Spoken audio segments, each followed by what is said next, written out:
கொள்ளுங்கள். இன்பமயமான சுகம் தரும் நிலையில் நித்திரை கொள்ளுங்கள்.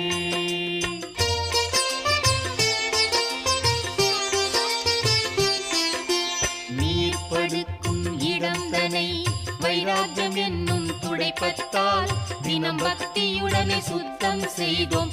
அதன் மீது அன்பு என்ற நீரை தெளித்தோம். சாயிநாதா பக்தி தூதா நித்திரை கொள்ளுங்கள்.